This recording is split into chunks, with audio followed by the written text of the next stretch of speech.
अब हम अमीबा में पोषण की चर्चा करते हैं। अमीबा एक कोशिकीय जीव है जो कूट-पाद की सहायता से भोजन को ग्रहण करता है। अमीबा अपना आकार किसी भी प्रकार का बना सकता है। वो खुराक को जब देखता है तो उसको चारों तरफ से घेर लेता है और उसे कूट-पाद कहते हैं। यहाँ आकृति में आप लोग देख सकते हो कि वो खुराक छोटा सा एक लाल रंग का कण जैसा दिख रहा है और अमीबा उसको चारों तरफ से घेरता है और उसे कूट-पाद कहते हैं। उस खुराक को वो अपने अंदर लेता है और अन्नधानी के अंदर उस खुराक को लेकर उसका वहाँ पाचन करता है। यहाँ पर पाचित खुराक का वो अपने शरीर के अपनी कोशिका में उपयोग करता है और अपाचित खुराक का वो निष्कासन करता है। इस प्रकार से अमीबा में पोषण की क्रिया होती है।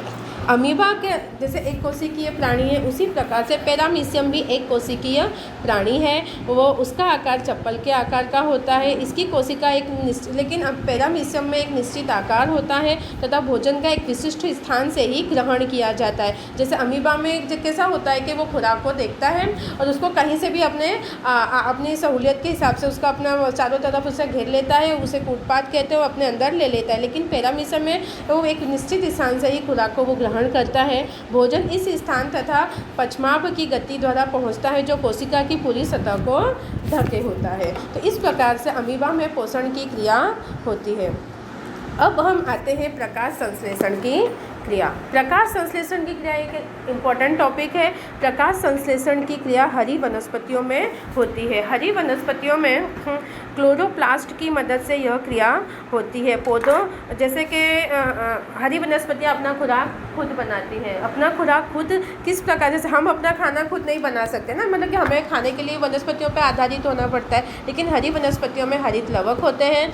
हरित लवक में क्लोरोप्लास्ट होता है और उस क्लोरोप्लास्ट की मदद से हरी वनस्पतियाँ सूर्य प्रकाश की जो सूर्य प्रकाश ऊर्जा है उसे अपने अंदर लेती हैं और अपना भोजन खुद बनाती हैं। इस पूरी क्रिया को प्रकाश संश्लेषण की क्रिया कहती हैं। प्रकाश संश्लेषण की क्रिया को हम इस प्रकार से कह सकते हैं कि पौधे में सजीव कोशिकाओं के द्वारा प्रकाश ऊर्जा को रासायनिक ऊर्जा में बदलना प्रकाश संश्लेषण कहलाता है। क्योंकि हरी वनस्पतियाँ सूर्य प्रकाश की जो प्रकाश ऊर्जा को लेती हैं उसे वो रासायनिक ऊर्जा में रूपांतरित करती हैं। इस पूरी क्रिया को प्रकाश संश्लेषण कहते हैं और इस क्रिया को पूरी करने में क्लोरोप्लास्ट यानी हरित लवक में जो क्लोरोप्लास्ट होते हैं वो उनकी मदद करते हैं। और जिन वनस्पतियों में हरित लवक यानी क्लोरोप्लास्ट नहीं होता है वो प्रकाश संश्लेषण की क्रिया नहीं कर सकते हैं। तो प्रकाश संश्लेषण की क्रिया पौधे के हरे भागों में जैसे पत्ते आदि में होती है।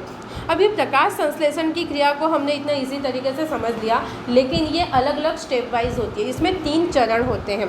यहाँ पे तुम लोग देख सकते हो कि 3 चरण लिखे हुए हैं। पहला चरण क्लोरोफिल द्वारा प्रकाश ऊर्जा को अवशोषित करना, यानी हरी वनस्पतियाँ जो हरित लवक में क्लोरोफिल होते हैं ना उसके द्वारा सूर्य की प्रकाश ऊर्जा को ग्रहण करती हैं।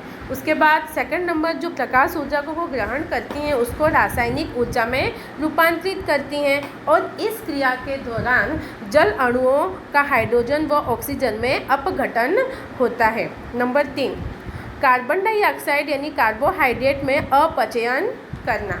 इस प्रकार प्रकाश संश्लेषण की क्रिया 3 चरण में होती है। बहुत ही इम्पोर्टेंट टॉपिक है। 2 या 3 मार्क्स में पूछना चाहे तो इजीली पूछ सकते हैं और ये तुम लोगों को अच्छे से तैयार करना है। अब ये जो प्रकाश संश्लेषण की क्रिया हमने समझी है उसका एक रासायनिक समीकरण है। ये भी एग्ज़ाम में आता है तो इम्पोर्टेंट है, तो इसे भी अच्छे से समीकरण को भी अच्छे से याद कर लेना या रट लेना, समझ लेना, ठीक है। तो इसका समीकरण जैसे यहाँ देख सकते हो 6CO2 मतलब carbon dioxide plus 12H2O, H2O means पानी, 6 कार्बन डाइऑक्साइड के अणु और 12 पानी के अणु।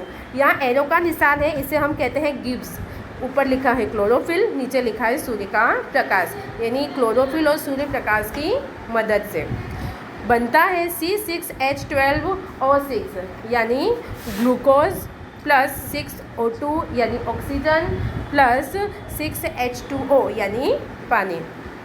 यानी यहाँ पे 6 CO2 के अणु और 12 पानी के अणु के बीच में रासायनिक क्रिया होकर बनता है ग्लूकोज C6H12O6 प्लस 6O2। यहाँ पे तुम लोग देख सकते हो, यानी ऐसा कहा जाता है ना कि हरी वनस्पतियाँ श्वसन के दौरान यानी प्रकाश संश्लेषण की क्रिया के दौरान O2 मुक्त करती हैं, यानी 6 ऑक्सीजन के अणु मुक्त हो रहे हैं और पानी भी बनता है।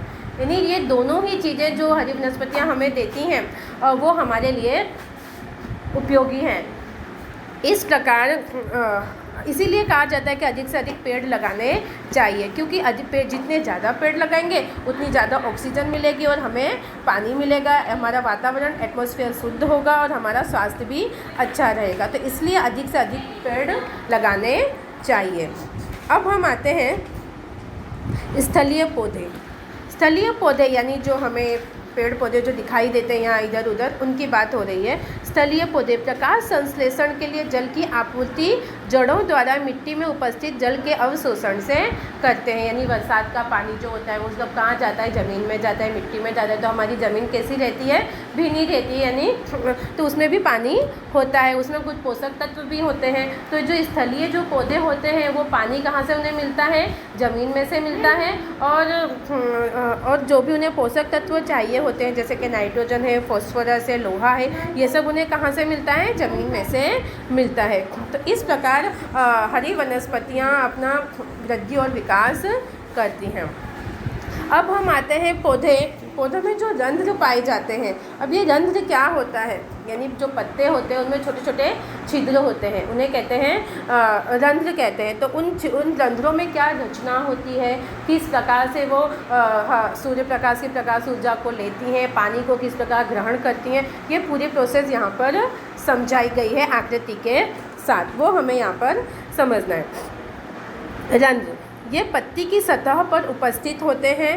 प्रकाश संश्लेषण के लिए गैसों का अधिकांश आदान प्रदान इन्हीं के द्वारा होता है, लेकिन गैसों का आदान प्रदान